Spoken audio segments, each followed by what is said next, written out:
Welcome friends. आज का ये लेक्चर 2 है डिप्लोमा का अप्लाइड मैकेनिक्स का सिलेबस हम देख रहे हैं। प्रीवियस लेक्चर में हमने फर्स्ट चैप्टर कंप्लीट किया था, अभी हम सेकंड चैप्टर देखेंगे। फिर शुरुआत में उसकी कुछ थ्योरी है वो समझेंगे, फिर उसके ऊपर जो न्यूमेरिकल एग्जांपल्स है वो हम देखने वाले हैं। ठीक है, तो अगर आपने प्रीवियस चैप्टर नहीं देखा है तो आप देख सकते हैं, मैंने डिस्क्रिप्शन में लिंक दे दिया है। तो चलिए शुरुआत करते हैं। पहले हम आज का लेक्चर ज़्यादा थ्योरी होने वाला है, क्योंकि यहाँ पे थ्योरेटिकल कंसेप्ट हमें पहले समझना पड़ेगा, तभी हम न्यूमेरिकल कंसेप्ट अच्छे से समझ पाएंगे। ठीक है, तो चलिए शुरू करते हैं आज का लेक्चर। तो हमारा सेकंड यूनिट है वो अराउंड आपको 12 मार्क्स के अराउंड एग्जाम में आएगा। ठीक है, तो सेकंड यूनिट का नाम है हमारा सिंपल लिफ्टिंग मशीन।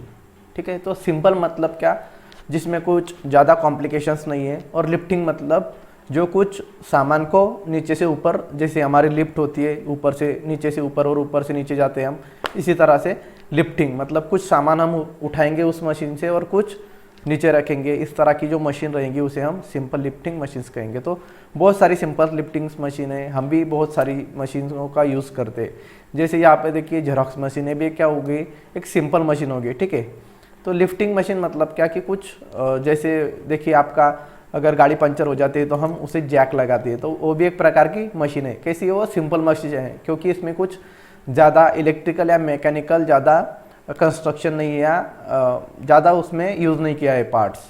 ठीक है, तो इस तरह की मशीन को बोलेंगे हम सिंपल लिफ्टिंग मशीन्स। तो इंट्रोडक्शन देखते हैं पहले, मशीन क्या होता है। Machines, a machine is a device, machine एक प्रकार का यंत्र है, डिवाइस है, which utilizes the energy in available form for doing some useful work. तो मशीन सिंपली क्या होती है कि एक ऐसा डिवाइस होता है, एक ऐसा यंत्र होता है जिससे हम क्या करते हैं कि हमारे पास जो भी एनर्जी उपलब्ध है उस एनर्जी का यूज़ करके हम हमारा जो काम है वो कंप्लीट करते हैं या उस मशीन के द्वारा पूरा करते हैं। जैसे देखिए अगर हमें गर्मी लग रही तो हम क्या करेंगे कि इलेक्ट्रिकल जो हम क्या करेंगे उसको, कि जो हमारा फ़ैन है तो एक प्रकार की मशीन है, तो जो फैन है उस मशीन को हम इलेक्ट्रिकल पावर देंगे। ठीक है, तो हमारा जो इनपुट हो गया वो हमारा हो गया इलेक्ट्रिकल, या हमारा जो उसे हम जो बोलेंगे एनर्जी, कौन सी एनर्जी दी हमने, तो इलेक्ट्रिकल एनर्जी दी। ठीक है, तो इस तरह से हमारे पास जो एनर्जी उपलब्ध है उस एनर्जी का यूज़ करके हम जो हमें जो काम चाहिए वो काम उस मशीन से करवा देते हैं। ठीक है, अगर आपके पास लाइट नहीं तो हम क्या करेंगे, हाथ से एक कोई भी बुक लेंगे या कोई भी ऐसा प्लेन चीज लेंगे और वहाँ खुद को हवा मारेंगे, मतलब ये भी क्या होगी, सिंपल मशीन। हमने क्या किया, अपने हाथ से हवा मारी, मतलब क्या कि हमने हमारा खुद का ये पर्स लगाया, तो ये हमारी खुद की एनर्जी लगाई। ठीक है, तो इस तरह से जो होता है उसे हम बोलते हैं मशीन। तो मशीन में हम क्या करते हैं, हमारे पास जो भी एनर्जी उपलब्ध है उस एनर्जी का यूज़ करके हम मशीन के द्वारा अपना हमें जो काम चाहिए वो काम करवा लेते हैं। तो ये हो गई मशीन। तो देखिए जनरली मशीन 2 टाइप्स की होती है। The machines are classified as simple machine and compound machine. तो 2 प्रकार की मशीन्स होती है। पहली होती है सिंपल, तो उसके नाम से हमें पता चल रहा है कि सिंपल मतलब क्या कि उसमें ज़्यादा कुछ कॉम्प्लिकेटेड नहीं होगा। और कंपाउंड मतलब क्या कि 2-3 मशीनें एक साथ जुड़ी हुई होंगी। जैसे मैं आपको एग्जांपल देता हूँ सिंपल मशीन्स। समझो आप एक कुएं के पास गए, तो कुएं में अगर आपको बाल्टी से पानी निकालना है तो आप क्या करेंगे, बाल्टी को डोरी बांधेंगे और नीचे डालेंगे कुएं में और ऊपर खींचेंगे। ठीक है, तो ये इस प्रकार की मशीन होगी सिंपल मशीन, उसमें कुछ कॉम्प्लिकेशन नहीं है। सिर्फ हमें क्या करना पड़ता है कि जो हमारी जो कुआं है तो कुएं पे हम एक चक्का लगा देते हैं, एक व्हील लगा देते हैं और उस व्हील के ऊपर से डोरी डालते हैं तो वो रस्सी नीचे चली जाती है और हम खींचते हैं, तो ये सिंपल मशीन होगी। ठीक है, उसी प्रकार से और एक एग्जांपल देता हूँ मैं आपको। समझो हमारा जो बैलेंस होता है, तराजू बोलते हैं हम उसे, तो तराजू में भी एक क्या हो गई, एक प्रकार की मशीन हो गई। तो हम क्या करते हैं, हाथ में उसमें कुछ ज़्यादा कॉम्प्लिकेशंस नहीं होते, तो एक 1 kg 2 kg ऐसा कुछ रखते हैं उसमें और हम उसको गिनते, काउंट करते, ठीक है, मेजर करते। तो ये हो गई हमारी सिंपल मशीन।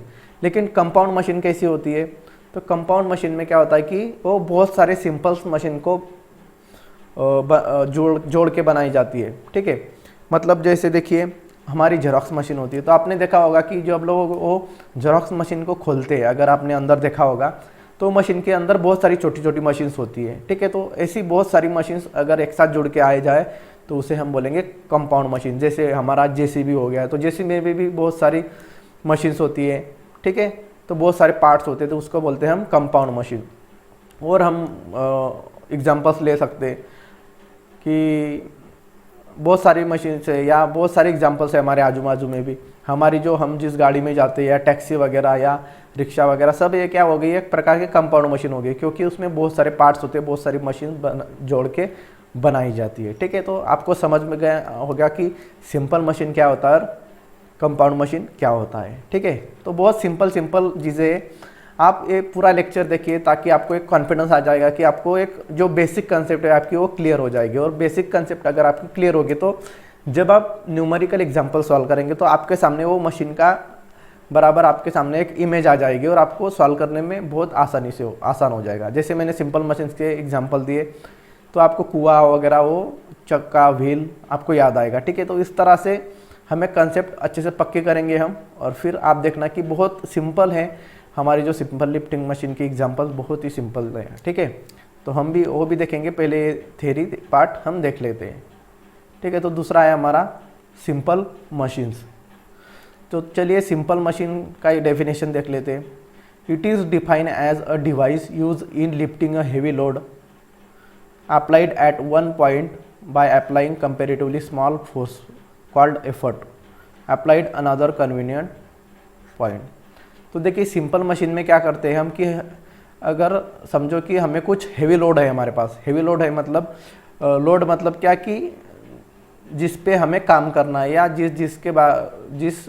जो चीज़ है हमारे पास, तो उससे हमें कुछ आउटपुट लेना है मशीन से। ठीक है, तो जो आउटपुट चाहिए उसे हम बोलेंगे लोड। ठीक है, तो लोड हम W से दिखाते हैं, और एफर्ट्स मतलब क्या कि जो इनपुट हम देते हैं उसे हम एफर्ट बोलते हैं, और जो हमें आउटपुट लेना है मशीन से उसे हम बोलते हैं लोड। ठीक है, समझो मेरे पास एक बड़ा सा पत्थर है और मैं क्या करूँगा, फिर एक JCB से उस पत्थर को उठाने की कोशिश करूँगा, तो जो पत्थर है मेरा हो जाएगा लोड, और जो JCB रहेगा उस पर मैं लगाऊंगा एफर्ट्स। ठीक है, आपको अच्छे से समझ में आ गया होगा ये। ठीक है, तो देखिए it is defined as a device use in lifting a heavy load.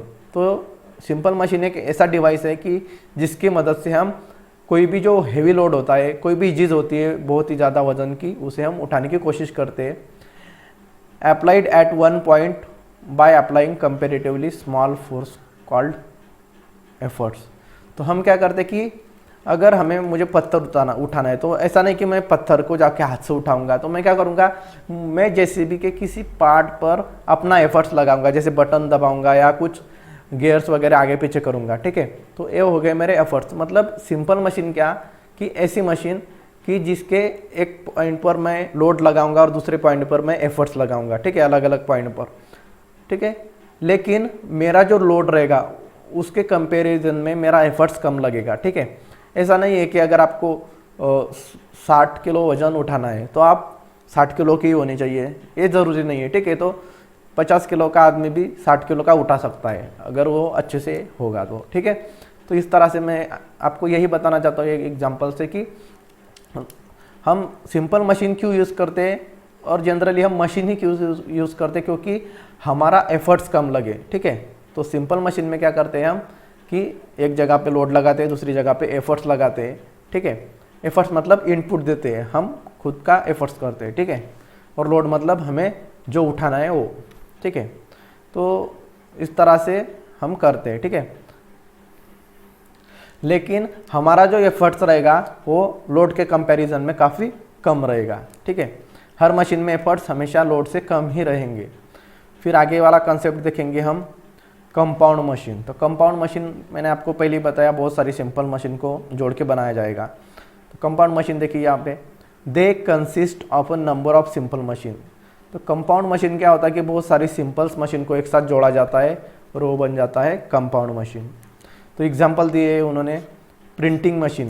Printing machine मतलब आप जो बुक वगैरह प्रिंट करते हैं, या आप जेरॉक्स मशीन भी कह सकते हैं, तो उस मशीन में भी बहुत सारी मोटर्स वगैरह यूज़ होती है। ठीक है, तो वो हो गई हमारी कंपाउंड मशीन। ग्राइंडिंग मशीन,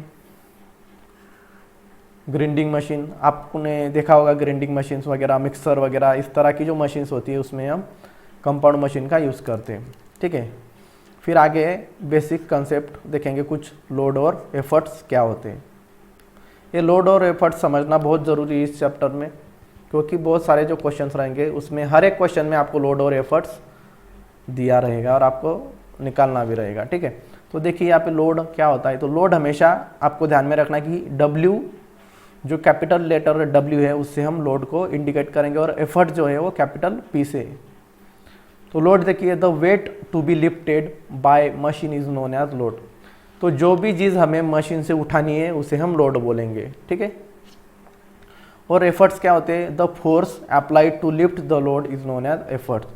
तो जो लोड होगा हमारा मशीन से उठाने के लिए, ठीक है, तो वो उठाने के लिए हम जो प्रयत्न करेंगे, जो इनपुट देंगे उसे हम बोलेंगे एफर्ट्स, ठीक है। तो जो एफर्ट्स मतलब क्या, प्रयत्न, जो कुछ हम एफर्ट्स लगाएंगे, इनपुट देंगे उसे हम बोलेंगे एफर्ट्स, ठीक है।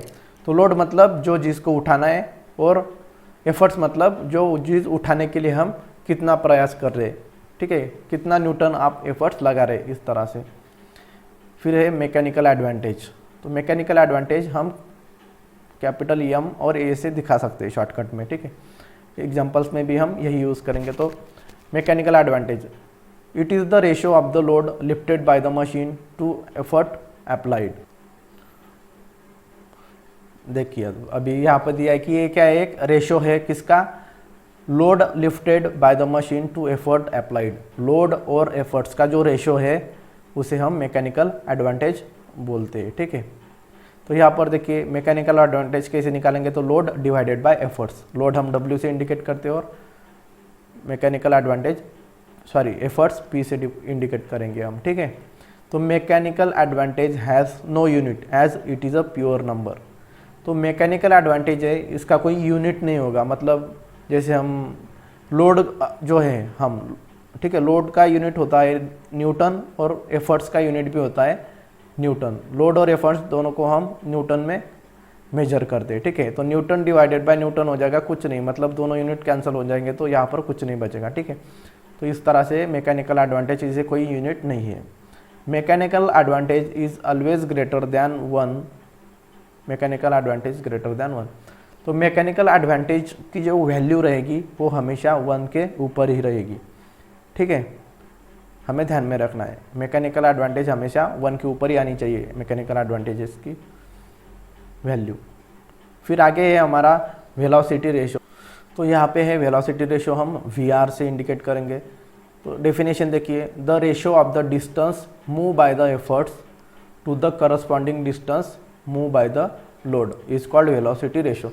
तो वेलोसिटी रेशो मतलब क्या कि जब हम एफर्ट्स लगाएंगे तो एफर्ट्स लगाते टाइम हम कितना मूव हो रहे हैं, और उसके डिवाइडेड में है distance move by the load. मतलब distance move by the load का मतलब हुआ कि लोड कितना उसका डिस्प्लेसमेंट हुआ उस जगह से, ठीक है।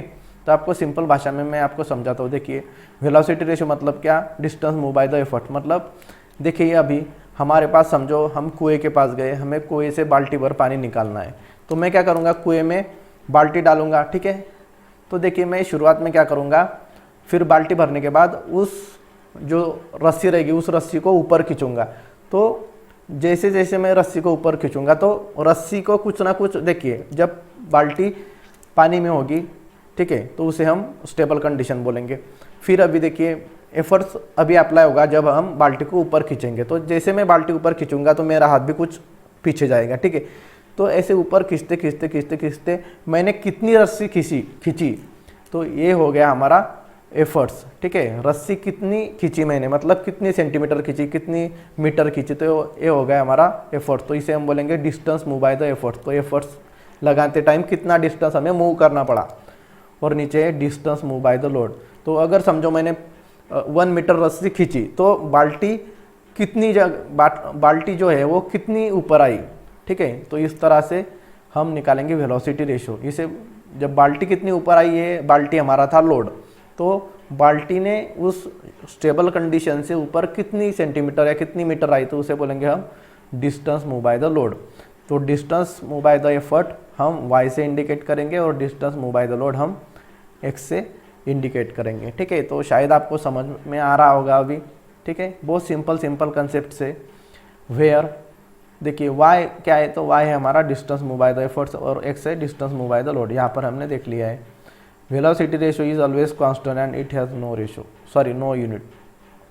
तो जैसे मैकेनिकल एडवांटेज को भी कोई यूनिट नहीं है, वैसे वेलोसिटी रेशो को भी कोई यूनिट नहीं है।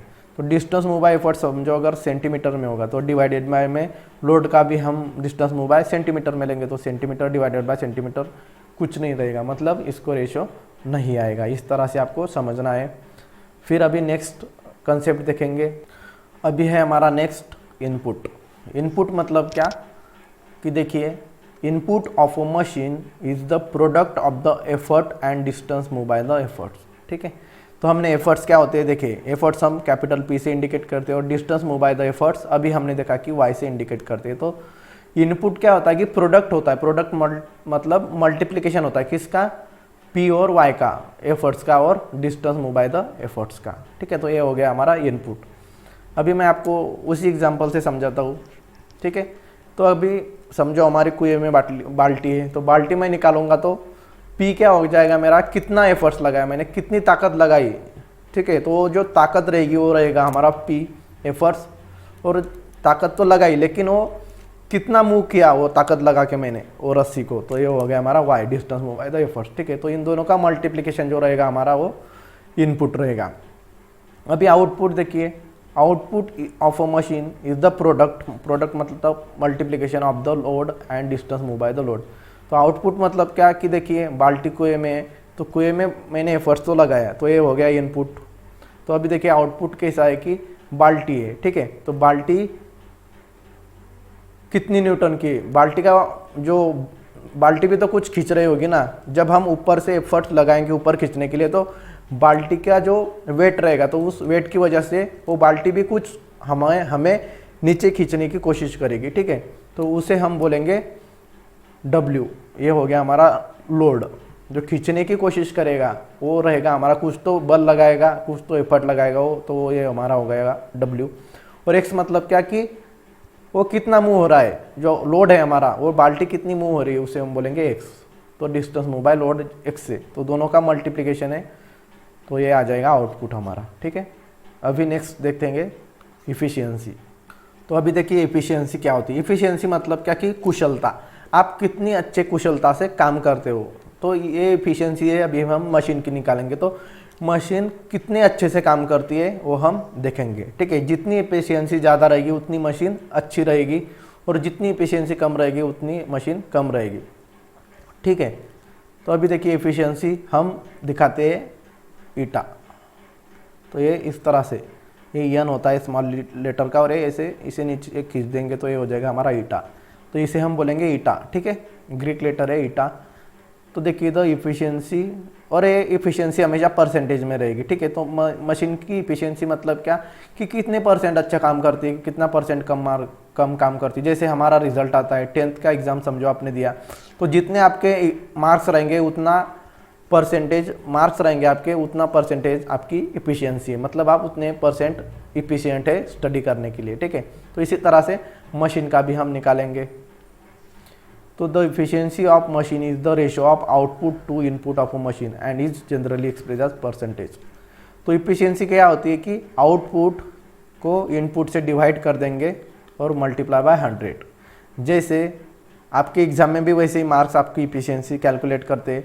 क्या करते हैं, अगर समझो 20 मार्क्स का टेस्ट है तो 20 मार्क्स में से मुझे अगर 8 मिले और अगर मैं उसे 100 से मल्टीप्लाई कर दूंगा तो मुझे मिल जाएगा, जो कुछ आंसर मिलेगा मुझे वो रहेगी मेरी आपकी इफिशियंसी, उतना परसेंट आपकी इफिशियंसी रहेगी। ठीक है, तो जैसे आपके मार्क्स कैलकुलेट करते हैं, टोटल मार्क्स नीचे रखते हैं ऐसे 100, और 100 में से अगर आपको समझो 80 मार्क्स मिले और उसको मैं मल्टीप्लाई कर दूंगा 100 से, तो ये 100 गया, ये 100 गया, तो आपकी इफिशियंसी आ जाएगी 80%। इसी तरह से आउटपुट मतलब मशीन से हमारा कितना काम हुआ, और इनपुट मतलब हमको मशीन को काम करने के लिए कितना एफर्ट्स लगाना पड़ा। ठीक है, जैसे आपको और एक एग्जांपल बताता हूँ मैं। समझो आपके पास बाइक है, तो आउटपुट क्या हो गया कि कितने किलोमीटर चली, और इनपुट हो गया कि कितना पेट्रोल डाला।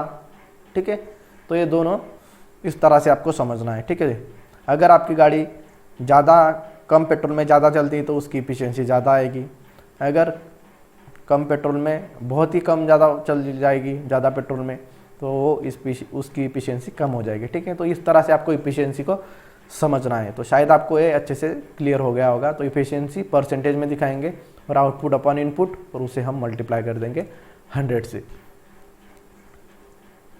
फिर अभी हम नेक्स्ट टॉपिक देखते हैं हमारा, और यहाँ पर देखिए एक चीज़, the input of a machine is always more than output because some amount of input use to overcome the frictions. तो यहाँ पर देखिए क्या दिया है, input of machine is always more than output. Input जो रहेगा हमारा मशीन का वो हमेशा आउटपुट से ज़्यादा ही रहेगा, ठीक है,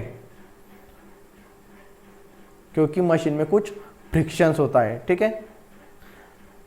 तो आप कुछ जैसे हमारी गाड़ी चलती है तो गाड़ी के इंजन में भी कुछ फ्रिक्शन होता है, कुछ पार्ट घिसते हैं, उसकी वजह से हमारा जो आउटपुट है वो कम मिलता है, ठीक है। तो इनपुट हमेशा ज़्यादा रहेगा आउटपुट से, ठीक है। फिर देखिए नेक्स्ट है हमारा relation between mechanical advantage and velocity ratio, ठीक है। तो mechanical advantage and velocity ratio में क्या रिलेशन है वो हम देखेंगे। तो यहाँ पे देखिए, ठीक है, आपको ये नीचे वाला जो बॉक्स में फार्मूला दिया है वो उतना ही याद रखना है, लेकिन आपको ज़्यादा, तो आपके एक्स्ट्रा नॉलेज के लिए मैं ये एक्सप्लेन कर देता हूँ, ठीक है। तो eta is equal to percentage eta is equal to output upon input multiply by 100। Eta हम इफिशियंसी, मतलब ये इफिशियंसी का फार्मूला लिखा है यहाँ पे। तो यहाँ पर देखिए आउटपुट क्या होता है हमारा, W multiply by x, load multiply by distance move by load, हमने देखा था फार्मूला। और इनपुट मतलब क्या, लो efforts multiply by distance move by efforts, और इसे 100 से मल्टीप्लाई कर देंगे। तो देखिए यहाँ पे, तो हमारा यहाँ पर देखिए अच्छे से, तो आपको ये समझ में आ जाएगा कि W अपॉन P मतलब क्या हो जाएगा कि ये W अपॉन P हम इस तरफ लिख देंगे, और फिर ये Y को हम देखिए यहाँ पर जो X है उसे इस तरह से लिख दिया है, मतलब ये W अपॉन P है, और उसको डिवाइड में ये देखिए y अपॉन ए एक्स, वाई के डिनोमिनेटर में लाया है, उसे हम अगर सॉल्व करेंगे तो वो ऊपर ही जाएगा। इस तरह से अलग अलग कर दिया। और W अपॉन P क्या होता है, लोड अपॉन एफर्ट्स हमारा होता है मैकेनिकल एडवांटेज, और x upon Y, X upon Y मतलब क्या कि distance move by the load to the distance move by efforts, ये हो जाएगा हमारा वेलोसिटी रेशियो, ठीक है। तो परसेंटेज ईटा या इफिशियंसी हमारी क्या आ जाएगी, mechanical advantage upon velocity ratio multiply by 100। तो जब भी हम इफिशियंसी निकालेंगे तो ये फार्मूला यूज़ करेंगे, या आउटपुट अपॉन इनपुट, तो आउटपुट इनपुट दिया होगा तो ये फार्मूला यूज़ करेंगे, और मैकेनिकल एडवांटेज और वेलोसिटी रेशियो अगर हमें पता होगा तो हम ये फार्मूला यूज़ करेंगे, ठीक है। ये जो फार्मूलेज हम देख रहे हैं तो आपको ये अच्छे से याद कर लेने हैं, ठीक है। उसी के ऊपर आपके एग्जाम्पल्स रहेंगे, ज़्यादा फार्मूलाज नहीं है और बहुत सिंपल से। तो अभी हम देखेंगे आइडियल मशीन।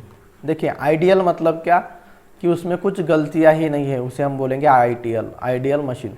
तो देखिए if the efficiency of machine is 100%, अगर मशीन एकदम 100% काम कर रही है, अगर शोरूम ने आपको बताया कि आपकी गाड़ी 1 लीटर में 80 किलोमीटर चलेगी, तो अगर वो 80 ही किलोमीटर चली तो उसे हम बोलेंगे आइडियल बाइक या आइडियल कार, इस तरह से आप बोलेंगे उसे, ठीक है।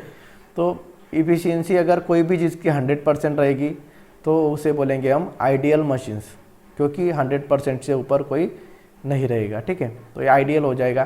तो when output is equal to input, तो आउटपुट और इनपुट अगर इक्वल हो जाएगा तो इफिशियंसी 100 आएगी। जैसे देखिए इफिशियंसी का फार्मूला है आउटपुट अपॉन इनपुट और मल्टीप्लाई में 100 है। तो आउटपुट और इनपुट अगर सेम रहेगा तो ये कैंसिल हो जाएंगे और बचेगा 100, तो इफिशियंसी आ जाएगी हमारी 100। तो यही हमें बताया कि आउटपुट और इनपुट अगर सेम दिए रहेंगे तो मशीन की इफिशियंसी 100% आएगी। The machine is called as ideal machine और परफेक्ट मशीन और फ्रिक्शनलेस मशीन, मतलब इसमें कुछ फ्रिक्शन नहीं हो रहा है, एकदम परफेक्ट मशीन है और आइडियल मशीन है, तीनों में से कुछ भी आप उसे बोल पाएंगे, ठीक है। तो ज़्यादातर आइडियल मशीन ही आपको ध्यान में रखना है। For ideal machine friction is always 0, तो आइडियल मशीन के लिए जो फ्रिक्शन रहेगा मशीन के पार्ट्स में, तो वो फ्रिक्शन है ही नहीं, ऐसा कंसिडर किया जाएगा, ठीक है। लेकिन एक्चुअल में आइडियल मशीन होती नहीं है, ठीक है। आइडियल मशीन कभी भी एग्जिस्ट नहीं करती है, क्योंकि हर एक मशीन में कुछ ना कुछ फ्रिक्शन होता है या लॉस होता है। तो देखिए input minus output is equal to 0। Input मतलब जितना आप इनपुट दे रहे हो उतना ही अगर आउटपुट मिल रहा है आपको, मतलब उसमें कुछ फ्रिक्शन ही नहीं हो रहा है, कुछ पार्ट घिस नहीं रहे उसके, ठीक है। तो इसलिए इज इक्वल टू 0 रहेगा इनपुट और आउटपुट, तो input is equal to output रहेगा, ठीक है। तो फ्रिक्शनलेस मशीन जो रहेगी हमारी आइडियल मशीन, उसमें इनपुट और आउटपुट दोनों सेम रहेंगे। तो इनपुट का फार्मूला है P मल्टीप्लाई बाय वाई और आउटपुट का फार्मूला है W मल्टीप्लाई बाय एक्स। तो यहाँ पर देखिए इस x को राइट साइड में लेफ्ट में शिफ्ट कर दिया और p को राइट में शिफ्ट कर दिया, तो ये डिनोमिनेटर में आ गया p और ये x यहाँ पर डिनोमिनेटर में आ गया y के। तो y अपॉन एक्स होता है हमारा वेलोसिटी रेशियो और w अपॉन p होता है हमारा मैकेनिकल एडवांटेज। ठीक है, तो इतना ज़्यादा आपको समझने की ज़रूरत नहीं है, सिर्फ 2-3 चीज़ें आपको समझनी है कि आइडियल मशीन में input is equal to output रहेगा और velocity ratio is equal to mechanical advantage रहेगा। इतना सिंपल आप ध्यान में रखिए। ठीक है, फिर आगे देखेंगे हमारा है, यहाँ पर देखिए हमें बताया कि in actual machine it is not possible to eliminate the friction, therefore the efficiency of the machine is less than 100%।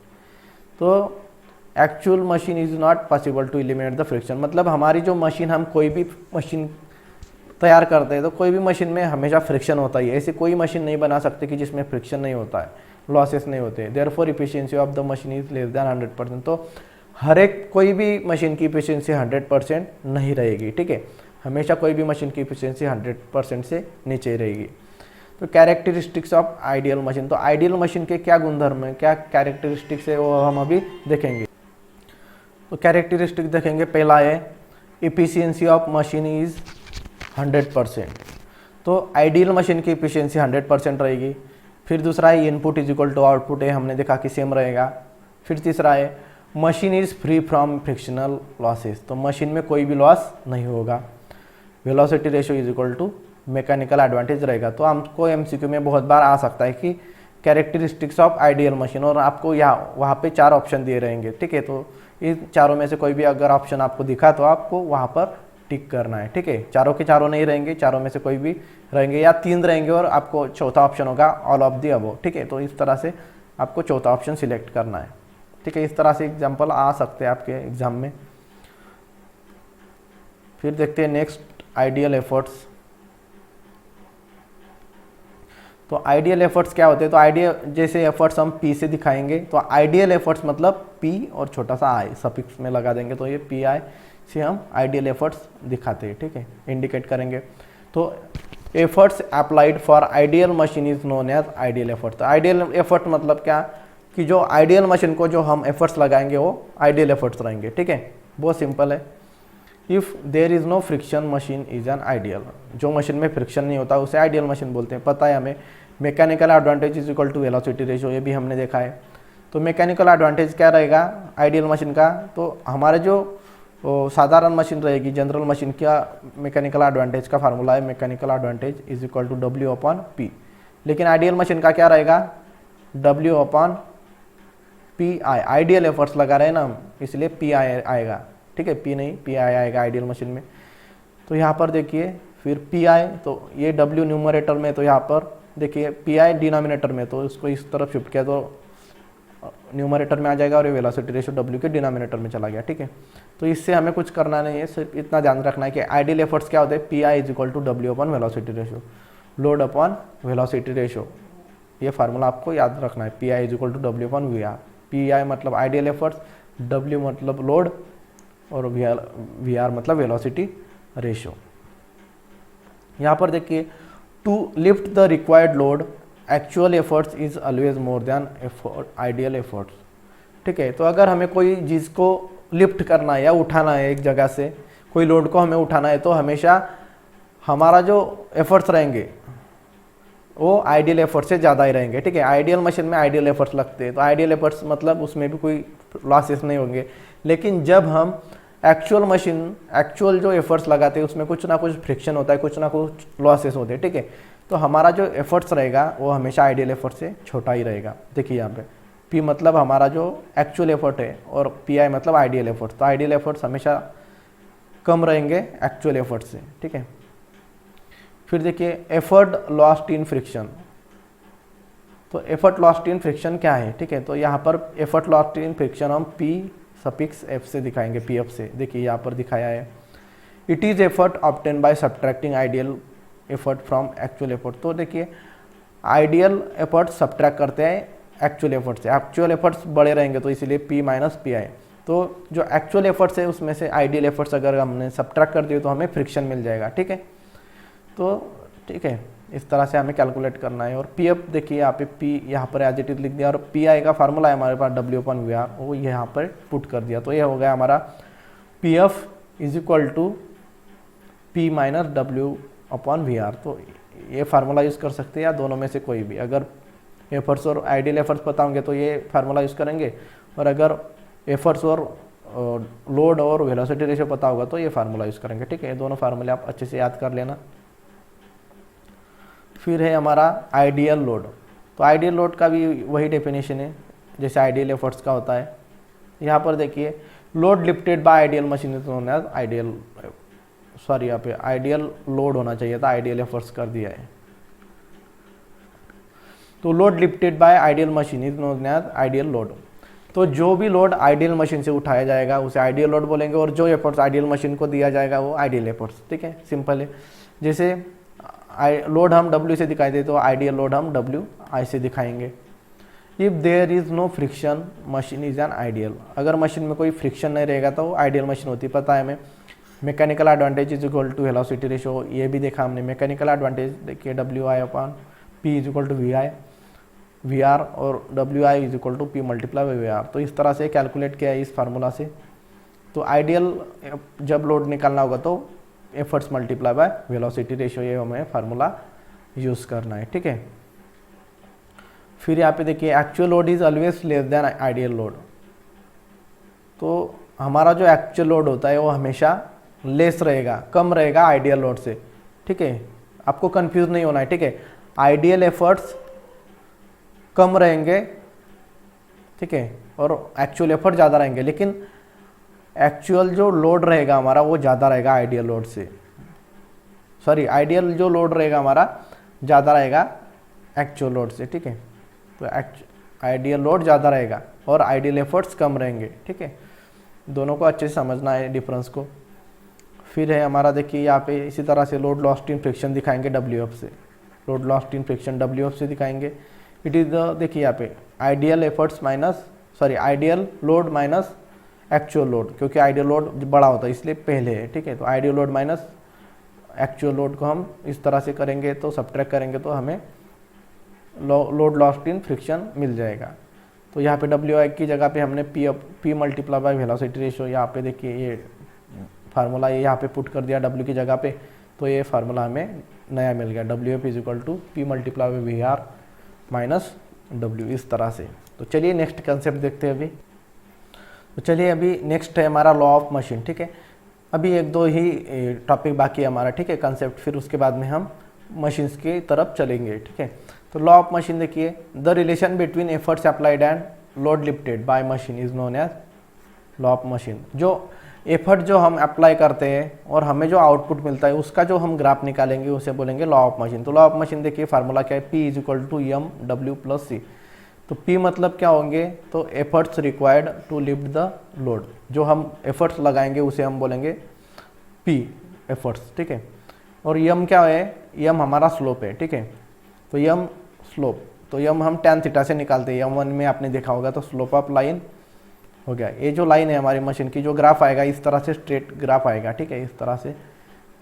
तो इस ग्राफ का जो स्लोप आएगा वो स्लोप हम M से दिखाएंगे, और M is equal to tan theta होता है। फिर यहाँ पर W है तीसरा, W क्या होता है, लोड लिफ्टेड। और C क्या होता है, यहाँ पर देखिए intercept on Y axis. C मतलब होता है हमारा इंटरसेप्ट ऑन Y एक्सिस। मतलब क्या कि इस ओरिजिन से कितना दूर है, ये रहेगा हमारी C की वैल्यू। देखिए यहाँ पर यहाँ पर ये ग्राफ ऊपर से शुरू हो रहा है, मतलब यहाँ पर जो जिस पॉइंट से ग्राफ शुरू हो रहा है और ओरिजिन इनके बीच में जो कुछ रहेगा उसे हम C बोलेंगे। ठीक है, वो C की वैल्यू रहेगी। यहाँ पर C 0 है। ठीक है, क्योंकि यहाँ पर ये ग्राफ ओरिजिन से शुरू हो रहा है। तो लॉ ऑफ मशीन ये है, जब भी लॉ ऑफ मशीन पूछा होगा तो P is equal to MW+C इस फॉर्म में हमें इक्वेशन को लाना पड़ेगा। ठीक है, तो यहाँ पे दो ग्राफ दिए, एक पहला है एक्चुअल मशीन के लिए और दूसरा है आइडियल मशीन के लिए। ठीक है, तो एक्चुअल मशीन में देखिए यहाँ पर फ्रिक्शन होता है, इसलिए यहाँ पर जो ग्राफ है वो ओरिजिन से थोड़ा ऊपर है। लेकिन हमने देखा है कि जो आइडियल मशीन होती है उसमें लॉस ही नहीं होता है, तो इसीलिए ये ग्राफ ओरिजिन से शुरू हो रहा है। लेकिन ऐसी कोई मशीन एग्जिस्ट ही नहीं करती। ठीक है, हमारे जो सारे प्रॉब्लम्स रहेंगे वो इसी मशीन पर रहेंगे, एक या दो प्रॉब्लम इस मशीन पर भी आएंगे, लेकिन इसी मशीन एक्चुअल में एग्जिस्ट करती नहीं है। तो यहाँ पर देखिए पी वाई एक्सिस पर पी दिखाया है और लोड एक्स एक्सिस पर दिखाया है, ठीक है। तो यहाँ पर देखिए यहाँ पर लॉस हो रहा है, मतलब देखिए यहाँ पर पहले एफर्ट शुरू हो रहा है, ठीक है, फिर हमारा लोड धीरे धीरे उठाया जा रहा है, ठीक है। इतना हमारा जो लॉस हुआ है वो सी इंटरसेप्ट बोलेंगे इसे, ठीक है। तो ये सी की वैल्यू मतलब हमारा लॉस रहेगा मशीन में। फिर देखिए आगे क्या बताया है, for ideal machine the law of machine is P is equal to M W. तो देखिए सी मतलब क्या होता है, लॉस, तो आइडियल मशीन में लॉस ही नहीं रहेगा, तो वैल्यू इक्वेशन क्या बन जाएगा, law of machine P is equal to M W, ठीक है। और यहाँ पर देखिए with the help of law of machine one can find efforts required to lift any given machine and vice versa.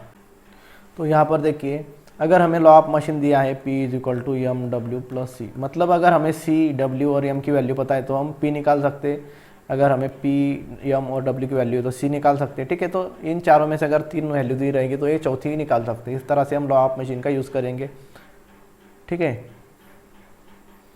और यहाँ पर देखिए मैक्सिमम मैकेनिकल एडवांटेज नेक्स्ट है, ठीक है। तो मैक्सिमम मैकेनिकल एडवांटेज क्या होता है, तो इतना ज़्यादा आपको ये समझने की ज़रूरत नहीं है, क्योंकि हमें ध्यान में यही रखना है maximum mechanical advantage is equal to 1/m। अगर आपको समझना है तो मैं डिस्क्रिप्शन में लिंक दे दूंगा और ये नोट्स भी आपको भेज दूंगा, ठीक है। तो आपको अच्छे से समझ में आ जाएगा, यही फार्मूले पुट किए हैं, ठीक है। तो ज़्यादा लेक्चर बड़ा हो जाएगा और इसकी ज़्यादा ज़रूरत भी नहीं है आपको, ठीक है।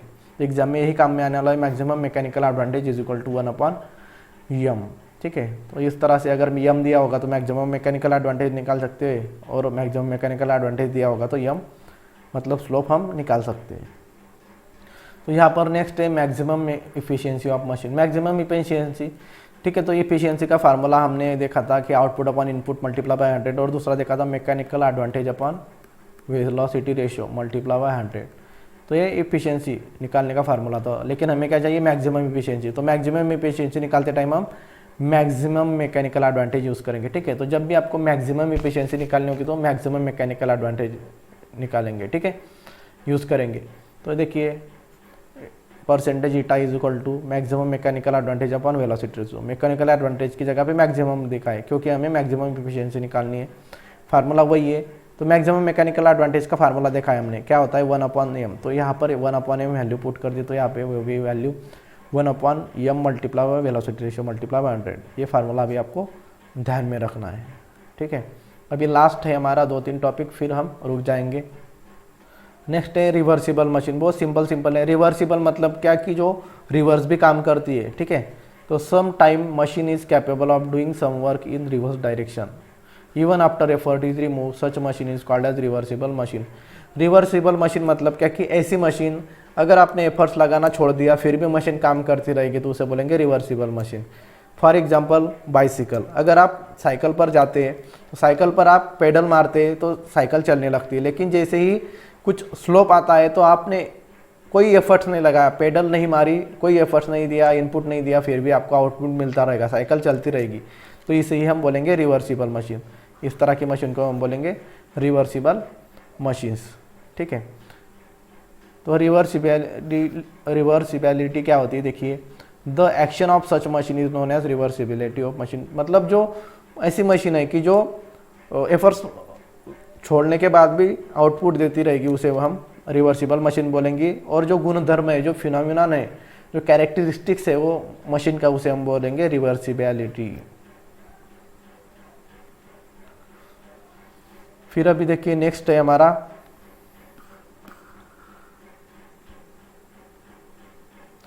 Condition for the machine to be reversible. तो मशीन रिवर्सिबल है तो उसकी भी कुछ कंडीशन रहेगी। तो यहाँ पर देखिए कैसे पहचानेंगे कि वो मशीन रिवर्सिबल है। तो let us consider a machine which lift load W by an effort of P। तो समझो एक ऐसी मशीन कंसीडर कर रहे हैं जिससे हम W लोड उठाने वाले और P एफर्ट्स लगाने वाले हैं लोड उठाने के लिए। तो इनपुट क्या है, इनपुट का फार्मूला है P मल्टीप्लाई बाय वाई और आउटपुट का फार्मूला है W multiply by Y. P मतलब एफर्ट्स और Y मतलब efforts move by distance move by effort, और आउटपुट W मतलब लोड और X मतलब डिस्टेंस मूव बाय लोड। तो मशीन फ्रिक्शन, तो फ्रिक्शन कैसे निकालते हैं हमने देखा है, इनपुट माइनस आउटपुट, और ये फार्मूला दोनों के पुट कर दे, ठीक है। तो मशीन का फ्रिक्शन हम इस तरह से निकालेंगे, इनपुट माइनस आउटपुट। तो यहाँ पर देखिए, now a reversible machine will be able to do work only if output is greater than machine friction. तो देखिए यहाँ पर बताया कि मशीन हमेशा तभी यूज़ करेगी काम जब आउटपुट बड़ा रहेगा मशीन के फ्रिक्शन से ज़्यादा, ठीक है। तो मैं सीधे पॉइंट पर आता हूँ, हमें किसकी जो ज़रूरत है वो हम देखेंगे, ठीक है। इतना ज़्यादा आपको समझने की ज़रूरत नहीं है, जो मेन आपको समझाने की ज़रूरत है, समझने की ज़रूरत है, मैं आपको बताता हूँ, ठीक है। ये सिर्फ उन्होंने एक्सप्लेनेशन दिया है। तो रिवर्सिबल मशीन मतलब क्या कि जिस मशीन की इफ़िशियंसी 50% से ज़्यादा रहेगी वो रिवर्सिबल मशीन रहेगी। तो यहाँ पर देखिए percentage it is greater than 50%, मतलब जो इफ़िशियंसी वो ग्रेटर है 50% से। Hence the condition for the machine is to be reversible is that the efficiency of must be greater than 50%। मतलब कैसे पहचानेंगे कि कोई मशीन रिवर्सिबल है, तो उसकी इफिशियंसी अगर 50% से ऊपर आई, ठीक है, तो उसे हम रिवर्सिबल मशीन बोलेंगे। और दूसरा उसके उल्टा नॉन रिवर्सिबल मशीन क्या होती है कि जिस मशीन की इफिशियंसी 50% से कम रहेगी उसे हम नॉन रिवर्सिबल मशीन बोलेंगे, ठीक है। और उस नॉन रिवर्सिबल मशीन को हम सेल्फ लॉकिंग मशीन भी कहते हैं, ठीक है। तो यही आपको बताया कि 50% से कम आपको इफिशियंसी चाहिए, ठीक है। वही फिर से आपको ये यहाँ पर बताया, ठीक है। तो बस फिर यहाँ पर रुक जाते हैं हम, ठीक है। फिर आगे वाले चैप्टर में हम कुछ मशीन्स एक्सप्लेन करेंगे, मैं आपको कुछ मशीन एक्सप्लेन करूंगा, और ठीक है, और उसके बेस पे कुछ फार्मूला है, ठीक है। वो फार्मूला हम ध्यान में रखेंगे। बहुत सारी मशीन का फार्मूला सेम ही है, ज़्यादा कन्फ्यूजिंग नहीं है और सिंपल फार्मूले आने वाले, ठीक है। तो आप अच्छे से टॉपिक्स को समझ लीजिए, और जो मेन फार्मूले जहाँ पर मैंने स्क्वायर या रेक्टेंगुलर किया हुआ है तो उन फार्मूलों को अच्छे से याद कर लीजिए। और जो रिवर्सिबल मशीन क्या होती है, रिवर्सिबल मशीन क्या होती है, अच्छे से एक बार पढ़ लीजिए, क्योंकि एग्जाम में भी आपको MCQ में आएगा, 100% आएगा। और आपके प्रॉब्लम जब सॉल्व करेंगे आपको, तो आपको बहुत हेल्प होने वाली है इससे, ठीक है। तो दोस्तों आज हम यहीं पर रुक जाते हैं, आप अच्छे से पढ़ लीजिए, फिर हम कुछ मशीन्स देखेंगे और फिर परसों के जो लेक्चर रहेगा उसमें हम एग्जाम्पल सॉल्व करेंगे, ठीक है। तो वीडियोस को पूरा देखिए, लेक्चर्स को पूरा देखिए, ताकि आपको अच्छे से हर एक कंसेप्ट क्लियर हो जाएगी, ठीक है। और अगर आपको कोई भी प्रॉब्लम आता है, कोई भी डाउट आता है, तो आप हमारे व्हाट्सएप ग्रुप में ज्वाइन हो जाइए। मैंने आपको डिस्क्रिप्शन में लिंक दे दिया है मेरा व्हाट्सएप नंबर का, आप वहाँ पर जाके मुझे मैसेज कीजिए, मैं आपको लिंक भेज दूंगा, ठीक है। तो मिलते ही जल्दी, तब तक टेक केयर, बाय बाय।